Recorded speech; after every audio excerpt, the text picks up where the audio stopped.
नमस्कार दोस्तों, मेरा नाम है प्रदीप चौहान। बात समझनी है तो पूरी सुननी होगी।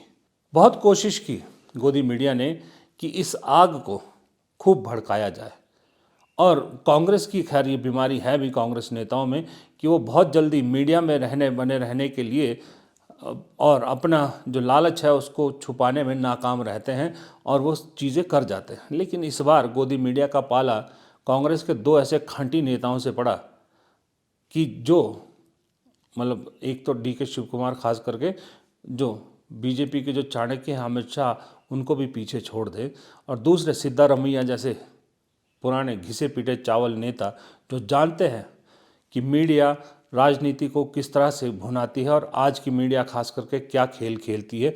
दोनों नेता अच्छी तरह से जानते हैं, इसलिए दोनों नेताओं ने अपने अपने हिसाब से सटीक जवाब दिया। अब सवाल ये उठता है कि ये दोनों नेताओं को दिल्ली कब बुलाया जाएगा।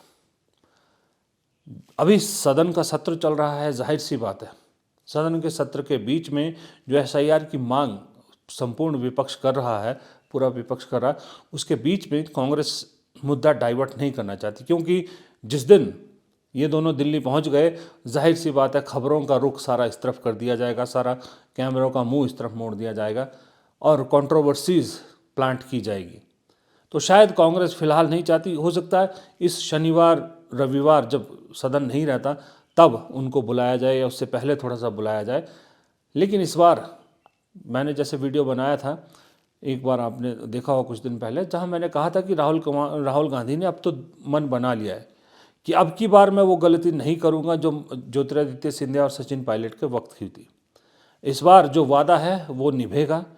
हाँ, बस फॉर्मेलिटीज़ दोनों नेताओं को, जो राहुल गांधी ने सूत्र बताते हैं कि राहुल गांधी ने जो दोनों नेताओं को मिलने को कहा, वो यही संदेश दिया कि बदलाव तो होगा, पर आप दोनों आपस में सहमति से एक राय ये बना लीजिए कि बदलाव होगा कब और कैसे होगा, किन शर्तों पे होगा। ये इन दोनों को निपटाना है, ये इन दोनों को बात करनी है और ये दोनों उसी पे बात करें, और चीज़ें काफ़ी हद तक फाइनल हो चुकी है। अब मुझे नहीं मालूम इसमें कितनी सच्चाई है कितनी नहीं, लेकिन कुछ सूत्र मेरे ये भी बताते हैं कि बहुत संभावना है कि मार्च में बजट जो असेंबली का आएगा, विधानसभा का बजट, वो सिद्धारमैया पेश करेंगे, उसके बाद बदलाव होगा। सिद्धारमैया के दो सपने पूरे हो जाएंगे, एक तो सबसे ज़्यादा लंबे वक्त तक कर्नाटक के मुख्यमंत्री रहने का, और दूसरा लगातार शायद उनका बहुत मुझे नंबर याद नहीं, मेरे ख्याल सबसे ज़्यादा बार बजट पेश करने का भी उनका रिकॉर्ड हो जाएगा। तब तक का इंतज़ार पे शायद दोनों पार्टियां तैयार हो रही है, दोनों पक्ष तैयार हो रहे हैं, उसके बाद फिर बदलाव होगा। अब बदलाव में सिद्धारमैया को और क्या दिया जाएगा, सवाल ये भी उठता है।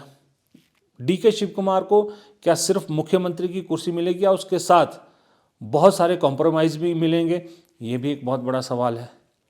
और अगर डी के शिव कुमार को राहुल गांधी इतना प्रमोट कर रहे हैं, डी के शिव कुमार राहुल गांधी को चाहते ही हैं कि वो मुख्यमंत्री के पद पर बैठे, तो मुझे ऐसा लगता है कि राहुल गांधी डी के शिव कुमार से कुछ बड़ी उम्मीद लगाए बैठे हैं। मुझे लगता है दक्षिण भारत को लेकर डी के शिव कुमार को कुछ खास जिम्मेदारी राहुल गांधी देना चाहते हैं, जैसे कि कोऑर्डिनेटर टाइप बना देते हैं या पूरा दक्षिण भारत का एक की पर्सन उनको बना दें, क्योंकि अब ऐसा लग रहा है और सुनने में भी आ रहा है कि राहुल गांधी भी अब धीरे धीरे ही सही, लेकिन केसी वेणुगोपाल से बाहर निकलना चाहते हैं। केसी वेणुगोपाल की जो पार्टी में एक तरह से दखल अंदाजी है, उसको थोड़ा कंट्रोल करना चाहते हैं, क्योंकि केसी वेणुगोपाल को लगता है वो दक्षिण भारत से हैं, दक्षिण भारत को वो अच्छे से करते हैं और दक्षिण भारत में इस वक्त कांग्रेस सबसे मजबूत है, इसलिए इसका फ़ायदा उठाया जाए। ये बात काफ़ी हद तक सही भी है कि उन्होंने काफ़ी देर तक फ़ायदा भी उठाया इसका, लेकिन अब धीरे धीरे राहुल गांधी को भी, क्योंकि अब लगातार इतनी आवाज़ें केसी वेणुगोपाल उठने लगी है। सवाल हमेशा, चुनाव जब पार्टी हारती है क्यों एक्शन नहीं ले पाते राहुल गांधी? इसीलिए नहीं ले पाते क्योंकि जब जिन पे उंगलियां उठती हैं उसमें केसी वेणुगोपाल का नाम भी सबसे आगे होता है। अब केसी वेणुगोपाल जनरल सेक्रेटरी ऑर्गेनाइजेशन है, कैसे उन पर एकदम से कार्रवाई कर सकते हैं, उसका मैसेज ठीक नहीं जाएगा, इसलिए बाकी भी उस चक्कर में बच जाते हैं। तो राहुल गांधी इसी चीज़ से बचना चाहते हैं।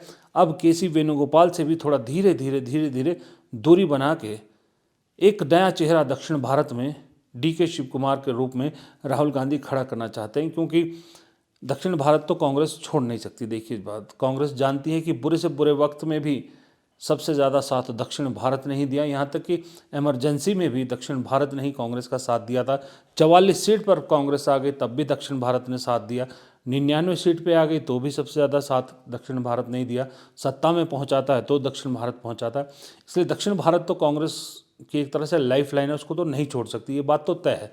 लेकिन दक्षिण भारत में चेहरा बदलने की ज़रूरत है और एक की पर्सन बदलने की ज़रूरत है, ये बात वो जानते हैं। रेवंत रेड्डी भी एक दूसरा नाम है, आप कहेंगे रेवंत रेड्डी भी हो सकते हैं, लेकिन रेवंत रेड्डी पे राहुल गांधी अभी इतना बड़ा दाव नहीं खेलेंगे, क्योंकि ये तो आप भी जानते हैं कि रेवंत रेड्डी आए तो बीजेपी से हैं, बीजेपी रूट से हैं, तो अभी मुख्यमंत्री उनको बना दिया, ये बहुत बड़ी बात है। लेकिन उन पे इतना बड़ा दाव लगा देना कि पूरा दक्षिण भारत उनके हवाले कर दें, ये नहीं हो सकता। हाँ, इतना ज़रूर है कि चाहे रेवंत रेड्डी हो या DK शिव कुमार, दोनों को राहुल गांधी ने एक चीज़ तो साफ कह दी है कि चंद्रबाबू नायडू पे नज़र बनाए रखिएगा।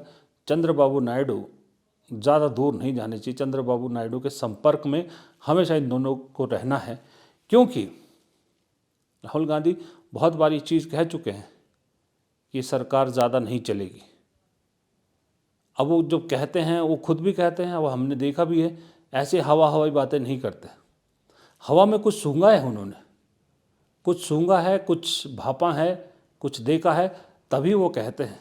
और उस हवा के उस रुख में एक बहुत बड़ा रोल चंद्रबाबू नायडू का है। और चंद्रबाबू नायडू अगर आप इस वक्त देखेंगे तो सबसे नज़दीकी अगर किसी के हैं तो वो DK शिव कुमार और रेवंत रेड्डी के हैं।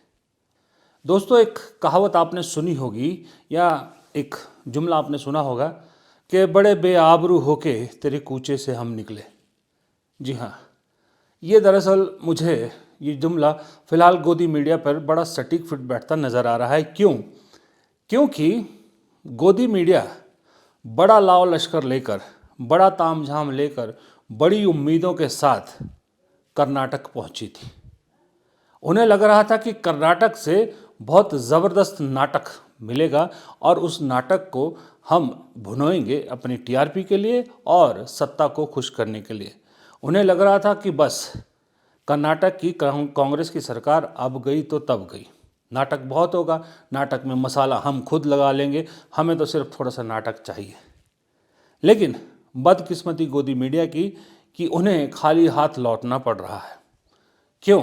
क्योंकि जिस DK शिव कुमार और सिद्धारमैया की लड़ाई को कैश करने के लिए वो वहाँ पहुँचे थे, वो तो बहुत हद तक ठंडे बस्ते में चली गई है।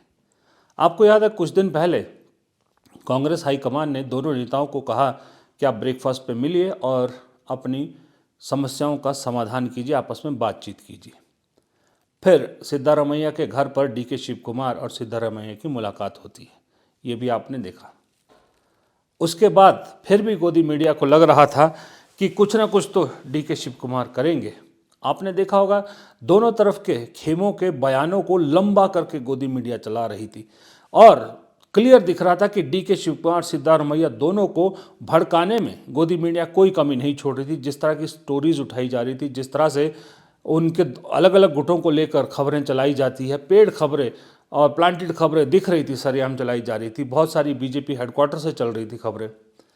उसके बावजूद वो बैठक हुई, उस बैठक के बाद सकारात्मक नतीजे निकले और मज़े की बात देखिए, उसका दूसरा दौर आज हुआ जब DK शिव कुमार के घर पर दोनों नेता फिर ब्रेकफास्ट के लिए मिले। फिर दोनों ने ब्रेकफास्ट किया, फिर वही बात दोहराई जो पहले दोहराई थी कि हमारा आपस में कोई मन मुटाव नहीं है, जो हाईकमान कहेगी हम दोनों को वो फैसला मंजूर होगा, यही बात दोबारा दोहराई। फिर जब सिद्धारमैया ये बात कह रहे, DK शिव कुमार हल्के हल्के मुस्कुरा रहे हैं, तो गोदी मीडिया के मुंह पर सीधा सीधा, दिल्ली की गोदी मीडिया पर खास करके सीधा सीधा करारा तमाचा था। No differences. Myself and DK Shivakumar, we are united. We will unitedly run the government. In the future also, we will run the government unitedly. फिर वही गोदी मीडिया के बारे में आखिर में यही कहूँगा कि गोदी मीडिया के साथ तो मोए मोए हो गया। नमस्कार।